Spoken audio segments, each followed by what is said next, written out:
1. What is the minimum investment limit by clients in a portfolio management service (PMS) as per the directions of Securities and Exchange Board of India? A. Rs. 10 lakhs B Rs. 20 lakhs C Rs. 25 lakhs D Rs. 50 lakhs. Show answer. Correct answer D Rs. 50 lakhs. Notes: the Securities and Exchange Board of India (SEBI) had increased the minimum investment limit by clients in a portfolio management service (PMS) to 50 lakh rupees from the earlier limit of 25 lakh rupees. The base net worth requirement of portfolio managers was raised to 5 crore rupees from the earlier 2 crore rupees. SEBI also directed that more than 25% of the portfolio manager's assets under management cannot be invested in unlisted securities. The government has recently released a Gazette notification with these directions of SEBI, which were released in November 2019. The existing portfolio managers are given 3 years' time to meet the revised norms, which Indian Public Sector Bank recently signed an MOU with CARE Ratings to assess credit quality of its small and medium enterprises (SME) customers.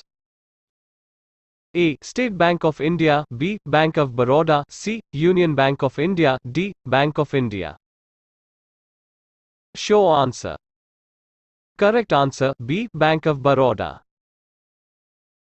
Notes: Indian Public Sector Bank, Bank of Baroda recently signed an MOU with Indian credit rating agency CARE Ratings. The pact aims to assess credit quality of the small and medium enterprises (SME) customers of the bank. The rating agency is expected to evaluate the credit quality of the existing and potential SME customers of the bank. The creditworthiness of enterprises is provided on an 8-point scale by the ratings agency. This agreement will strengthen the process of loan evaluation and help the SMEs in obtaining finance faster. The direct tax Vivad se Vishwas scheme is to cover pending litigation of which tribunal, as per the recent approval by the Union Cabinet? A. Debt Recovery Tribunal, B. National Company Law Tribunal, C. Telecom Dispute Settlement and Appellate Tribunal, D. Armed Forces Tribunal. Show answer. Correct answer A. Debt Recovery Tribunal. Notes: the Union Cabinet approved the amendment of the Direct Tax Vivad se Vishwas Bill, 2020, so that it also covers the litigations pending in debt recovery tribunals, DRTs, across the country. The scheme can be availed in search and seizure procedures, where the recovery is up to 5 crore rupees. Vivad se Vishwas Bill, 2020 is aimed at providing resolution of disputed direct taxes. More than 9 lakh crore of direct taxes is pending in litigation in India. The Insolvency and Bankruptcy Code came into force in which year? A. 2014, B. 2016, C. 2018, D. 2020. Show answer. Correct answer B. 2016. Notes: the Insolvency and Bankruptcy Code is a unified bankruptcy law of India which consolidated the existing framework into a single law for insolvency and bankruptcy. It came into effect in 2016. Recently, the Lok Sabha passed the Insolvency and Bankruptcy Code Second Amendment Bill, which seeks to protect the successful bidders of insolvent companies from risks of criminal proceedings for offences committed by previous promoters of the companies. Which global financial institution is to invest $100 million equivalent in the Fund of Funds of National Investment and Infrastructure Fund (NIIF)? A. World Bank, B. International Monetary Fund, C. Asian Development Bank, D. European Central Bank. Show answer. Correct answer C. Asian Development Bank. Notes: Manila-based Asian Development Bank (ADB) is to invest $100 million equivalent in the National Investment and Infrastructure Fund (NIIF's) Fund of Funds. ADB joins the Government of India (GOI) and Asian Infrastructure Investment Bank (AIIB) as an investor in one of the instruments of NIIF of India. NIIF is an investment platform for Indian and international investors where they are mandated to invest equity capital in domestic infrastructure. As per the recent judgment of the Supreme Court, which category of banks may also be included under SARFAESI Act? A. Regional rural banks. B. Cooperative banks. C. Small finance banks. D. Local area banks. Show answer. Correct answer, B. Cooperative banks. Notes: the Securitization and Reconstruction of Financial Assets and Enforcement of Security Interest (SARFAESI) Act 2002 allow banks and financial institutions to auction properties when borrowers fail to repay their loans. Recently, as per the judgment of the Supreme Court, the cooperative banks that are involved in the banking activities are considered as a banking company. Hence, the SARFAESI Act may be modified to include the procedure of loan recovery by cooperative banks. What is the estimated growth rate of India in 2020, as per the UN's report?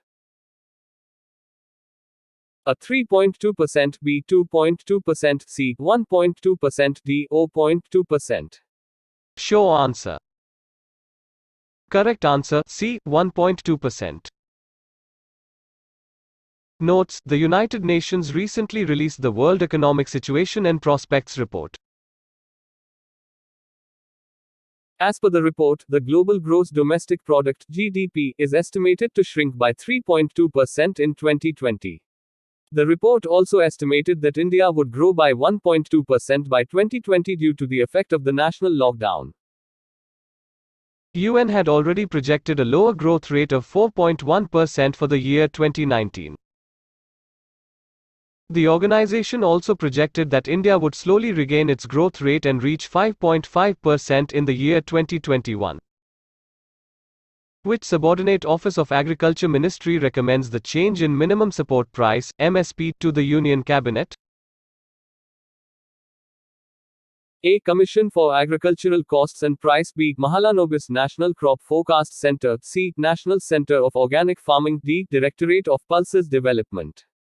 Show answer. Correct answer, A. Commission for Agricultural Costs and Price. Notes: the Commission for Agricultural Costs and Prices (CACP) is an attached office of the Ministry of Agriculture and Farmers' Welfare. Based on the recommendation of CACP, the Union Cabinet fixes the minimum support price (MSP). Recently, the government raised the minimum support price (MSP) of paddy marginally by 53 rupees per quintal to 1,868 rupees per quintal for the 2020-21 crop year. It also hiked the rates for oilseeds, pulses, cereals and commercial crops. This is expected to give 50 to 83% higher return over the cost of production to farmers. 9. Who is the head of the empowered group of secretaries recently constituted to facilitate investment in the country? A. Union Finance Minister. B. Niti Aayog CEO. C. Cabinet Secretary. D. Union Corporate Affairs Minister. Show answer. Correct answer, C. Cabinet Secretary. Notes: the Union government has recently constituted an empowered group of secretaries to facilitate investment in the country. The committee, which is to be headed by the Cabinet Secretary, will identify potential investors and help in accelerating investment in key sectors of the economy. The committee will also recommend specific incentive packages for both domestic and foreign investors. The 7-member empowered group has CEO of Niti Aayog along with secretaries of DPIIT, Commerce, Revenue and Economic Affairs as its members. 10. Which financial institution is the regulator of housing finance companies, HFCs, after August 2019? A. National Housing Bank (NHB). B. Reserve Bank of India (RBI). C. Small Industries Development Bank of India (SIDBI). D. Securities Exchange Board of India (SEBI). Show answer. Correct answer B. Reserve Bank of India (RBI). Notes: the Reserve Bank of India (RBI) took over the powers to regulate HFCs from the National Housing Bank (NHB) in August 2019. Recently, RBI proposed to modify the rules of housing finance firms, which includes the formal definition of housing finance as financing for purchase, construction, reconstruction, renovation, repairs of residential dwelling unit.